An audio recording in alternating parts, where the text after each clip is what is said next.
Hello students, welcome back. आज पढ़ लें। अच्छा, आज पढ़ेंगे intensity of electric field due to infinitely long uniformly charge distribution. मतलब कि यूनिफॉर्मली चार्ज डिस्ट्रीब्यूशन, एक जैसा चार्ज डिस्ट्रीब्यूटेड है और किस पर है? इनफिनिटली लॉन्ग, एक बहुत लंबा चार्ज डिस्ट्रीब्यूशन। मतलब एक हम मान सकते हैं इनफिनिटली लॉन्ग, बहुत ज्यादा लंबा एक पतला तार है। तार पे हम जैसे चार्ज डालते हैं, यूनिफॉर्मली चार्ज डिस्ट्रीब्यूटेड है उस पर। ओके, हाँ, तो यूनिफॉर्मली चार्ज जैसे हमने डिस्ट्रीब्यूट कर रखा है, इसकी वजह से इलेक्ट्रिक फील्ड की इंटेंसिटी, विद्युत क्षेत्र की तीव्रता ज्ञात करनी है किसी बहुत ज्यादा लंबे और एक समान आवेशित तार की वजह से या लंबे चार्ज डिस्ट्रीब्यूशन की वजह से। ठीक है, तो 2 मिनट का काम कर देंगे, हम जानते हैं। इसको करने के लिए बच्चों अपन ये सबसे पहले डिसाइड करते हैं कि अपन डायरेक्शन किधर होगी। इसकी वजह से इलेक्ट्रिक, ये 2 भागों में करना पड़ेगा। एक बार हम डायरेक्शन निकालेंगे, एक बार उसको कैलकुलेशन करेंगे। तो डायरेक्शन कैसे निकालें? ये हमारे सामने यूनिफॉर्मली चार्ज डिस्ट्रीब्यूटेड वायर रहा। अब वायर एक ऐसा होता है, उसको ऐसा नहीं कि इधर चार्ज होगा इधर नहीं होगा, वो एक इतना पतला सा वायर, ठीक है, कि उसमें चार्ज डिस्ट्रीब्यूशन है, पतली सी लेंथ मान सकते हैं चार्जेस की। ओके, तो इसको निकालने के लिए हम एक चीज कंसीडर करते हैं, क्योंकि हमें आज तक इंटेंसिटी जो निकालनी आती है वो किसकी वजह से आती है? पॉइंट चार्ज की वजह से। फिर से पॉइंट चार्ज की वजह से आती है, फिर उनका हम इंटीग्रेशन या समाकलन करके जोड़ देते हैं।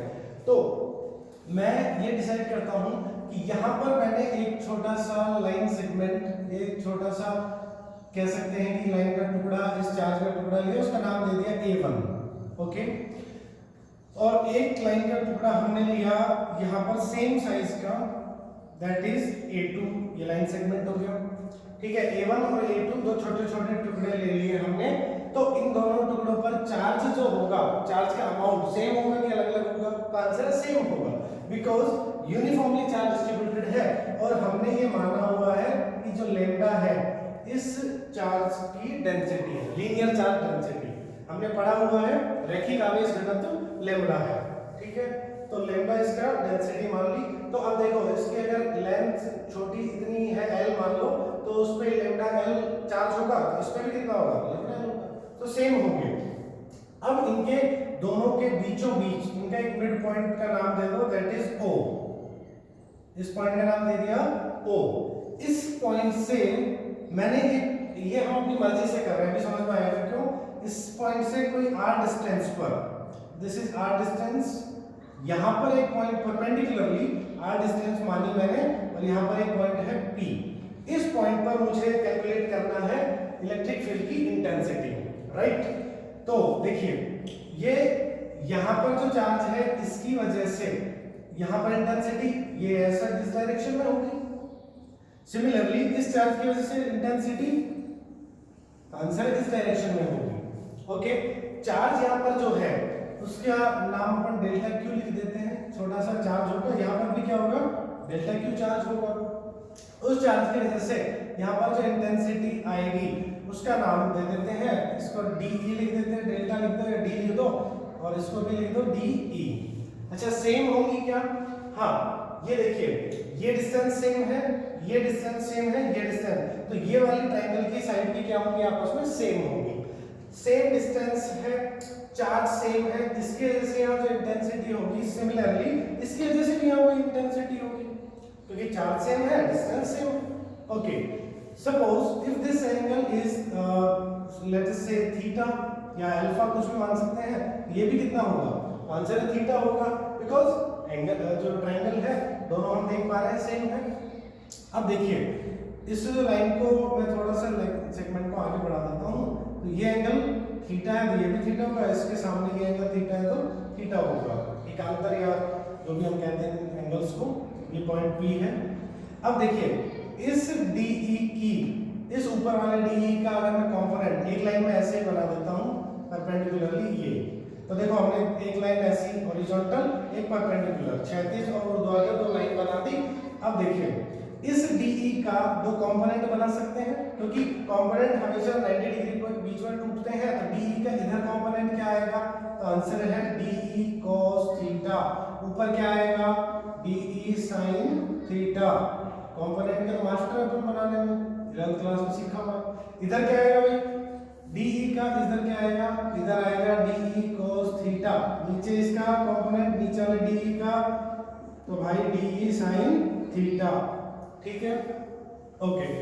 अब देखिए DE sin theta upward, DE sin theta downward, exactly same value है, दे विल कैंसिल आउट। ये इधर क्या है, DE cos theta outside perpendicularly from this wire, DE cos theta outside perpendicularly, मतलब ये दो चार्ज के सेगमेंट A1 A2 माने थे, उनकी वजह से इलेक्ट्रिक फील्ड की इंटेंसिटी किधर आ रही है, तो आंसर है ये कैंसिल आउट होता है, सिर्फ किधर आती है, तो आंसर है इस तरफ परपेंडिकुलरली आउटसाइड। सिमिलरली मैं इधर भी बना सकता हूं, मैं एक लाइन सेगमेंट की वजह से इधर भी एक r डिस्टेंस मान सकता था, इधर भी कंपोनेंट बनाता, ऊपर नीचे वाले कट जाते, सिर्फ इधर बचते, तो आंसर है आउटसाइड।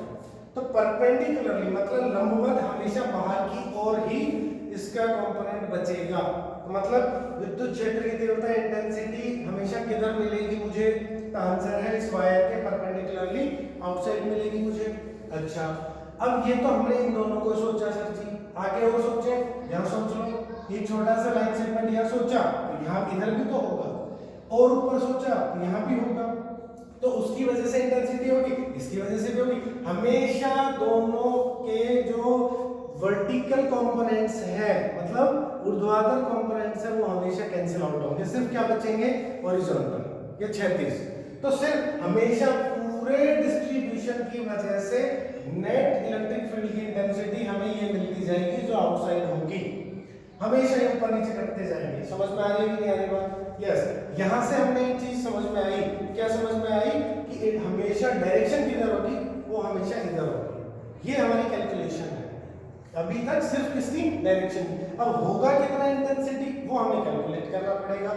ये तो हमने DE मान लिया, और DE की वैल्यू है क्या भाई, ये तो हमें पता ही नहीं। तो एप्लीकेशन ऑफ गाउस लॉ, अब हमारे ये चीज काम आएगी। गाउस लॉ हमने पढ़ा है, क्या होता है, किसी भी क्लोज सरफेस से रिलेटेड इलेक्ट्रिक फ्लक्स कितना होगा, charge net charge Q upon epsilon naught, तो ये हमने पढ़ा हुआ है। तब क्लोज सरफेस कहाँ है, यहाँ तो दिख ही नहीं रही, तो हमने देखो गाउस लॉ की एप्लीकेशन क्या होती है वही बता देता हूँ। गाउस लॉ की एप्लीकेशन हमारे इलेक्ट्रिक फील्ड की इंटेंसिटी को कैलकुलेट करने के ही काम आती है।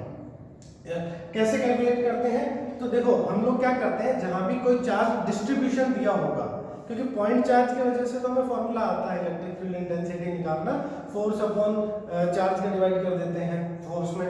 बट डिस्ट्रीब्यूशन जहां भी हो, जैसे सरफेस पे चार्ज हो, लाइन पे हो, वॉल्यूम में हो, तो जब सरफेस चार्ज डिस्ट्रीब्यूशन हो, मतलब किसी पृष्ठ पे हो या उसका फैलाव हो चार्ज का कहीं भी, तो हम विद्युत क्षेत्र की तीव्रता इलेक्ट्रिक फील्ड इंटेंसिटी कैसे निकालें, तो उसका आंसर है हम उसके लिए गाउस लॉ को यूज कर सकते हैं। वो थोड़ा आसान पड़ता है हमारे लिए। कैसे करेंगे यूज, हम हमेशा उसके लिए क्या बनाएंगे, हम बनाएंगे गाउसियन सरफेस, मतलब एक क्लोज सरफेस बनाते हैं, इसके चारों ओर जो भी चार्ज दिया गया है उसकी वजह से इंटेंसिटी निकालनी है, उस चार्ज के चारों ओर उसके अराउंड हम एक गाउसियन सरफेस बनाते हैं जो कि क्लोज सरफेस होती है, क्योंकि क्लोज सरफेस पे गाउस लॉ काम करता है। तो हम एक चीज जान गए, हम एक ऐसी सरफेस बनाने वाले हैं खुद से, उसका नाम क्या रखा, Gaussian surface. Yes, Gaussian surface जो है हम इस तरह से बनाते हैं कि जो सरफेस बनेगी वो इलेक्ट्रिक फील्ड के, उस चार्ज के इलेक्ट्रिक फील्ड के या तो 90 डिग्री पर होगी या 0 डिग्री पर होगी। अभी एक्सपेरिमेंटली यहाँ करके देखेंगे प्रैक्टिकली, तब आपको समझ में आएगा। सिमिलरली ये फिगर हो गया डायग्राम के लिए, तो यहाँ से हम सीख चुके। फिर से हम इसका मैं गाउस लॉ अप्लाई करने के लिए एक दूसरा फिगर बनाऊंगा बच्चों। तो ये इन्फिनिटली लॉन्ग चार्ज हो गया, ऐसे हमारा फैला हुआ है, ठीक है, ओके। मैं अब यहाँ पर मेरा एक पॉइंट P है जो कि हमने अभी देखा था, पॉइंट P यहाँ है r डिस्टेंस पर, this is r distance, okay.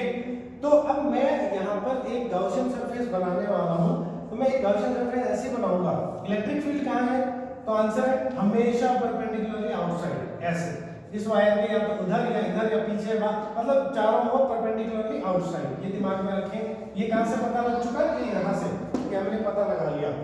अब गाउसियन सरफेस में जो बनाता हूं यहाँ पर एक देखो, मैं अब सीखेंगे बनाना, एक सिलेंडर बनाता हूं, एक सिलेंडर बनाएंगे और उसकी सरफेस पर इस प्रकार से सिलेंडर बनाएंगे कि उसकी सरफेस पर क्या आ जाए, आपका पॉइंट P आ जाए। ओके, और ये ऐसे हमने एक सिलेंडर बनाया इस प्रकार से, इस वायर के चारों ओर, इस चार्ज डिस्ट्रीब्यूशन के चारों ओर कि P पॉइंट है वो उसके कर्व्ड सरफेस पर आ जाए। देखिए हमें एक सिलेंडर में 3 सरफेस दिख रही है। यस, दिस इज, मान लो इसको सरफेस S1 ऊपर जो ऐसे है, फिर एक चारों ओर ऐसा पाइप जैसा कर्व्ड सरफेस, वो ये रही, उसके ऊपर उस सरफेस के ऊपर ही कहीं पॉइंट P आता है। एक नीचे ऐसा सर्कुलर सरफेस वृत्ताकार, इसका नाम दे दो S2, इसका नाम दे दो S3। ये 3 सरफेस होगी। इलेक्ट्रिक फील्ड हमेशा किधर, एक एक सरफेस की बात करते हैं। यहाँ वायर है, यहाँ पर भी इलेक्ट्रिक फील्ड किधर होगा, तो आंसर इलेक्ट्रिक फील्ड हमेशा बाहर की ओर होगा। सपोज दैट इज E, हमने मान लिया E और इसी को कैलकुलेट करेंगे। वायर से हमेशा बाहर की ओर, लेकिन आप मुझे एक बात बताओ, ये जो सरफेस है ऊपर, सिलेंडर के ऊपर वाली सरफेस, इसका एरिया वेक्टर, ये सरफेस की डायरेक्शन किधर है, तो देखो इसकी डायरेक्शन हम जानते हैं, ये किधर होगी, ये ऐसा है सिलेंडर के ऊपर, तो इसकी परपेंडिकुलरली आउटवर्ड, ये हमने पढ़ा हुआ है, इसकी डायरेक्शन डेल्टा S की इधर होगी और E की डायरेक्शन इधर होगी। तो ये एंगल हमें नजर आ रहा है, थीटा कितना है, आंसर है 90 डिग्री। S2 के लिए बात करते हैं, देखो इससे इलेक्ट्रिक फील्ड इधर भी होगा, इधर भी, इधर भी, इसमें हमेशा परपेंडिकुलरली आएगा। तो यहाँ पर P पॉइंट पर आप देख सकते हैं इलेक्ट्रिक फील्ड ऐसे आएगा आउटसाइड, और सर्कुलर सरफेस U है, राइट, सर्कुलर सरफेस U है, तो इसका एरिया वेक्टर किधर होगा, परपेंडिकुलरली आउटसाइड। तो यहाँ पर एरिया की भी डायरेक्शन किधर होगी, तो आंसर है डेल्टा S होगी आउटसाइड। तो यहाँ थीटा कितना हो गया, 0 डिग्री। इमेजिन करें आप इसको, ये ऐसे ऐसे है, तो इससे इलेक्ट्रिक फील्ड जो जाता है सरफेस सामने है, सरफेस की भी डायरेक्शन किधर है, उधर है। यहाँ पर देखेंगे S2 के लिए करके देखते हैं, यहाँ पर इलेक्ट्रिक फील्ड किधर है, तो आंसर इधर है, और इस S3 की डायरेक्शन, तो आंसर है S3 परपेंडिकुलरली आउटसाइड, मतलब नीचे की तरफ, डेल्टा S ये हो गया। यहाँ पर एंगल कितना हो गया, 90 डिग्री। ये थोड़ा सीधा बना लिया आप 90 पे। ओके, डेल्टा S ऐसा हो गया, समझ गए होंगे, ठीक है, समझदार बच्चे हो आप लोग। तो यहाँ पर हमें एक चीज समझ में आ गई, 3 सरफेस में टूट सकता है ये पूरा Gaussian surface. This cylinder is called Gaussian surface, Gaussian पृष्ठ ये कहलाता है। इसमें 3 सरफेस है, S1, S2 और S3, तीनों के एंगल हमने कैलकुलेट कर लिए।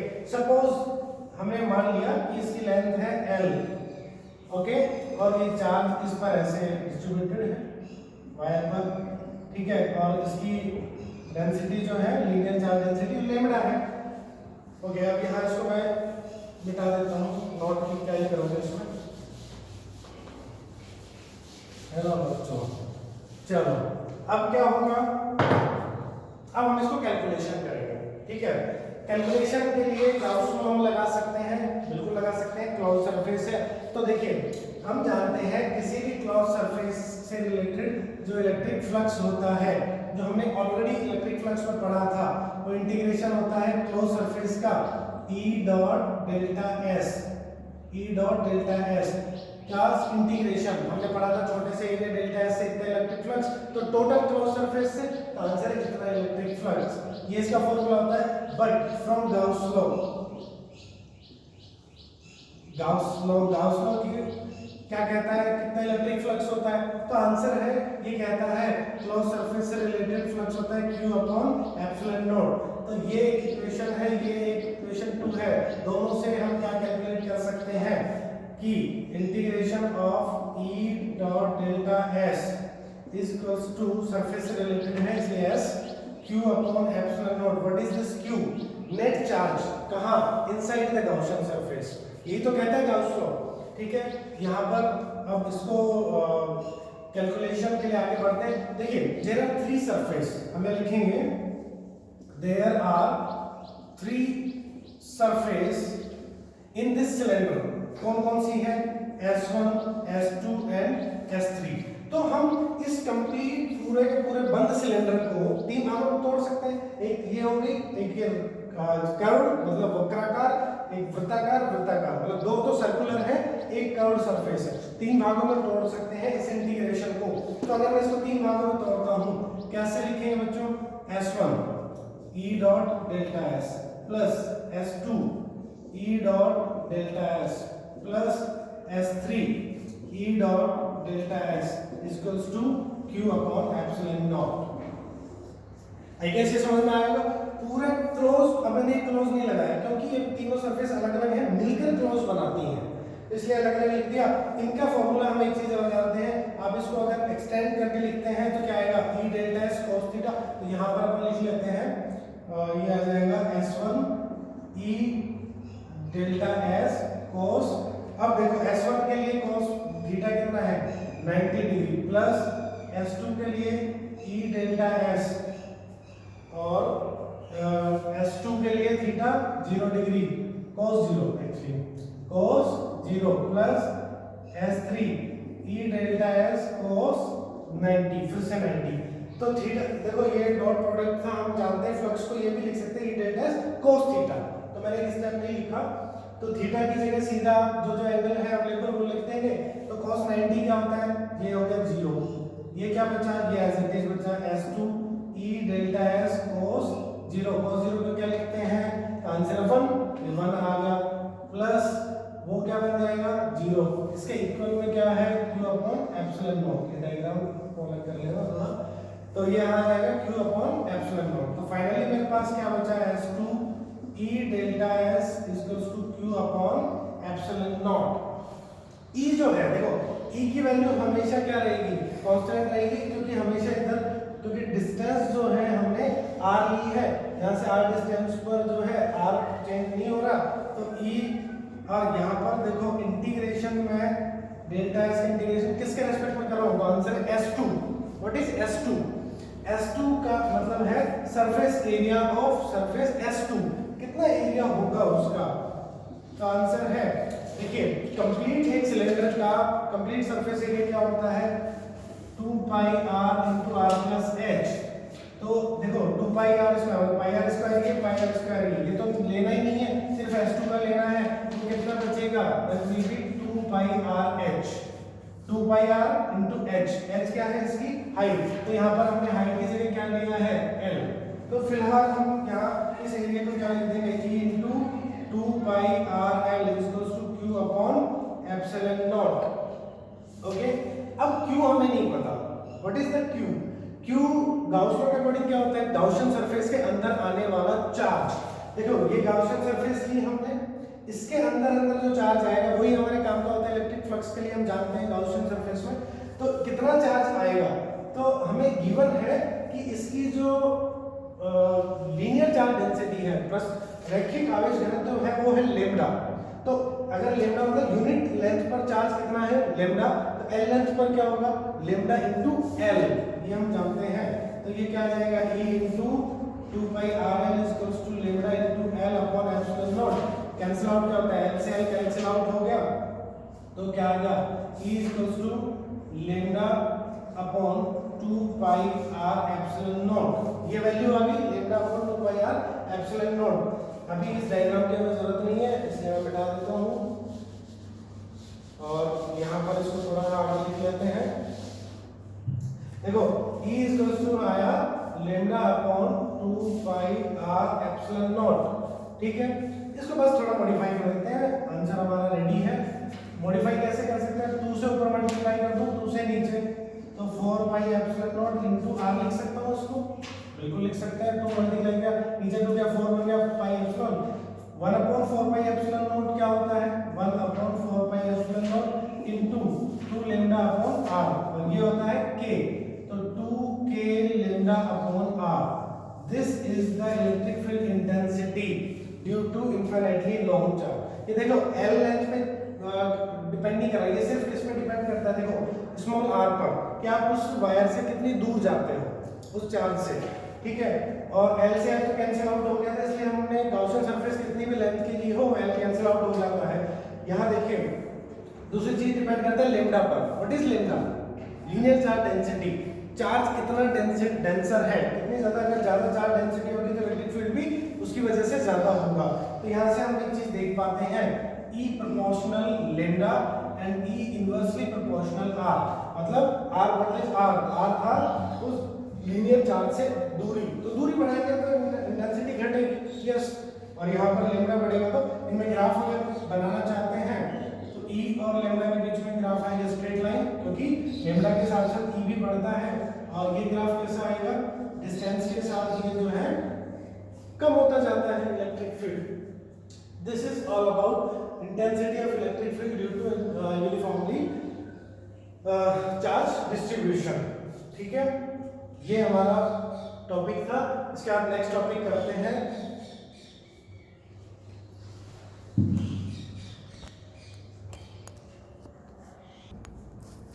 नेक्स्ट।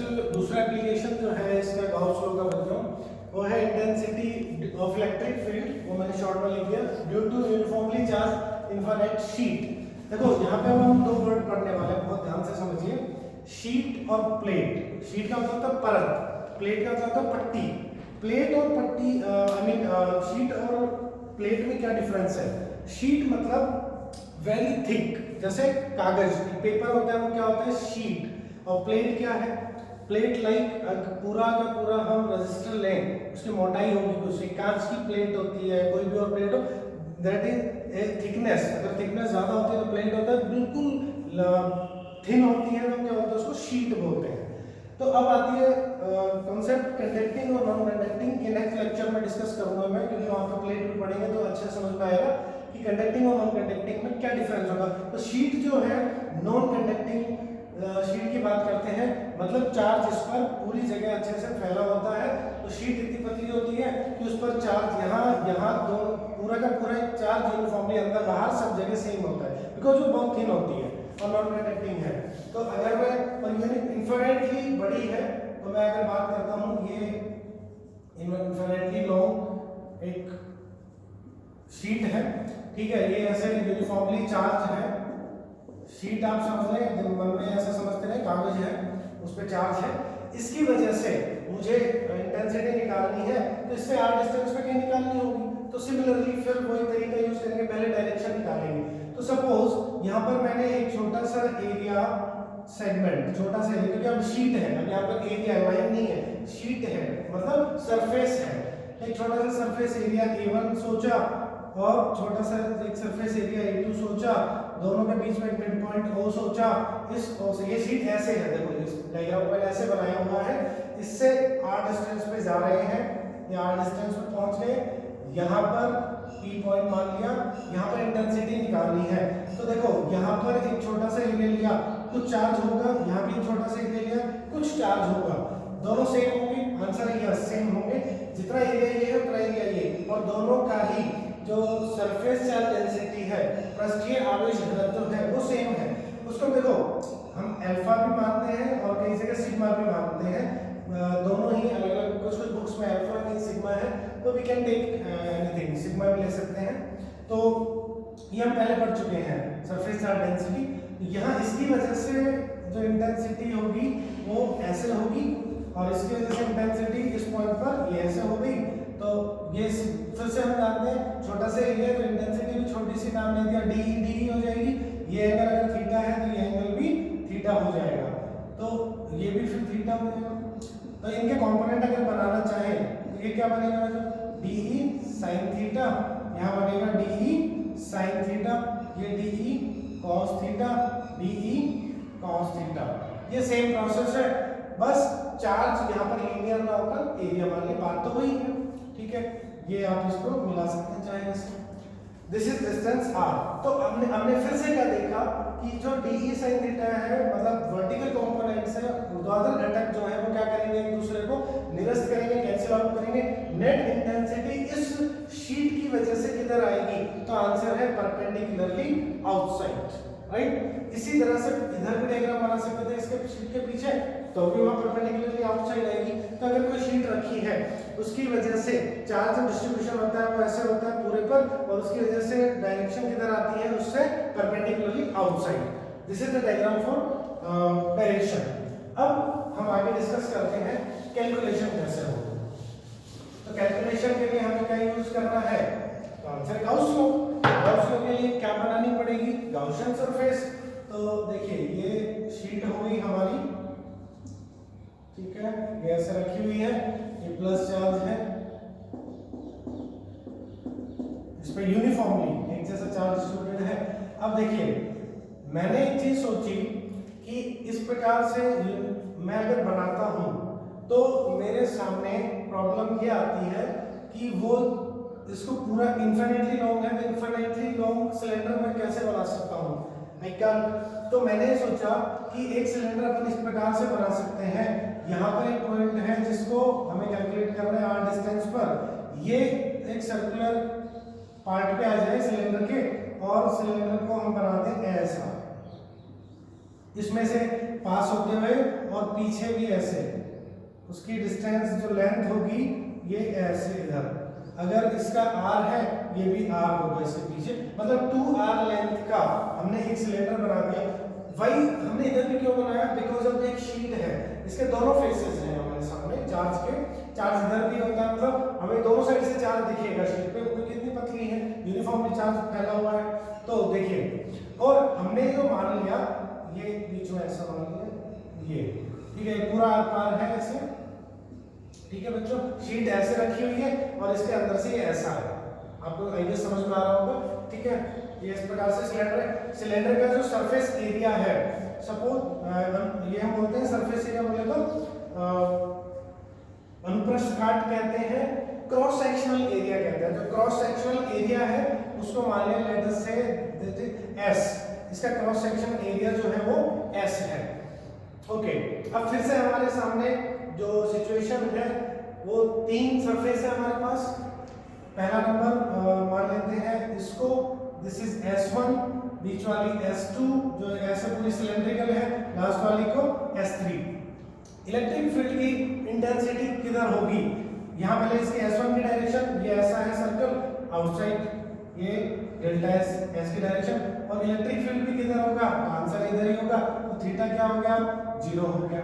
यहाँ पे देखिए इलेक्ट्रिक फील्ड किधर होगा, इससे इधर बाहर ही होगा इलेक्ट्रिक फील्ड, तो बट S2 की डायरेक्शन किधर होगी, तो आंसर है ऊपर की तरफ, तो ये हो गए 90 डिग्री। यहाँ पर देखिए इलेक्ट्रिक फील्ड आउटसाइड इधर भी होगा, तो ये इलेक्ट्रिक फील्ड हो गया, और S की डायरेक्शन भी किधर होगी, तो आंसर इधर ही होगी, क्योंकि आउटसाइड इस गोल वाली सरफेस का S3 का इधर, तो यहाँ पे थीटा 0 हो गया। अब हम कैलकुलेशन करते हैं कि इस पूरी क्लोज सरफेस से, इस S सरफेस से जो हमने सिलेंडर गॉसियन माना, क्लोज सरफेस से जो इलेक्ट्रिक फील्ड इंटेंसिटी है, हम इसको लिख सकते हैं E delta S cos theta किसके इक्वल होगी, Q अपॉन एप्सिलॉन नॉट। ये किसने बताया, गाउस लॉ ने, कि फ्लक्स जो है ये फार्मूला होता है फ्लक्स का, होता कितना है गाउसियन लॉ से, Q अपॉन एप्सिलॉन नॉट। अब आती है बात कि इसको हम तीन भागों में तोड़ सकते हैं फिर से, S1, S2 एंड S3। तो पहला इक्वेशन हो जाएगा S1 E delta S cos theta. S1 के लिए देखो थीटा कितना है, 0 degree, plus S2 E delta S cos, यहाँ S2 का सरफेस U है, इसलिए S2 बाहर, सरफेस की डायरेक्शन बाहर थी, E इधर है, तो ये हो गया 90 degree, plus S3 E delta S cos 0 degree equals to Q upon epsilon naught. ये आ गया हमारा इक्वेशन, 90 वाला 0 हो जाएगा, बच गए दो, पहला क्या आया E डेल्टा S cos 0 की वैल्यू 1 आ गई S1 के लिए, और S3 के लिए भी क्या आ गई, E delta S equals to Q upon epsilon naught. ठीक है, अब इनका इंटीग्रेशन कर दें अगर S1 का और S3 के रेस्पेक्ट में डेल्टा S का, तो बताओ क्या आएगा, S1 का कंप्लीट सरफेस एरिया क्या होगा, डेल्टा S को छोटा सा एरिया माना था, कंप्लीट होगा कितना, तो आंसर है S। क्रॉस सेक्शन एरिया हम ऑलरेडी क्या मान चुके हैं, मतलब अनुप्रस्थ काट क्षेत्रफल S मान चुके हैं सिलेंडर का, यहाँ भी क्या है S, क्योंकि एक जैसा सिलेंडर है, plus ES equals to Q upon epsilon naught. ये हो गया 2ES equals to Q upon epsilon naught. अब आती बात व्हाट इज Q, चार्ज कितना है, तो आंसर है गॉसियन सरफेस के अंदर चार्ज कितना आएगा, ये शीट रखी थी, ये गॉसियन सरफेस का सिलेंडर आर पार जाता है, तो आंसर है जितना एरिया सिलेंडर का क्रॉस सेक्शन अंदर से गया उतना ही चार्ज आएगा उसके अंदर बस। तो कैसे निकालें, तो हम जानते हैं यूनिट एरिया पर चार्ज कितना होता है, तो हमने माना होता है वो उसका डेंसिटी, उसको हम अभी बात कर रहे थे, या तो सिग्मा बता दें या अल्फा बता दें, तो हम जो आप चाहते हैं वो ले सकते हैं।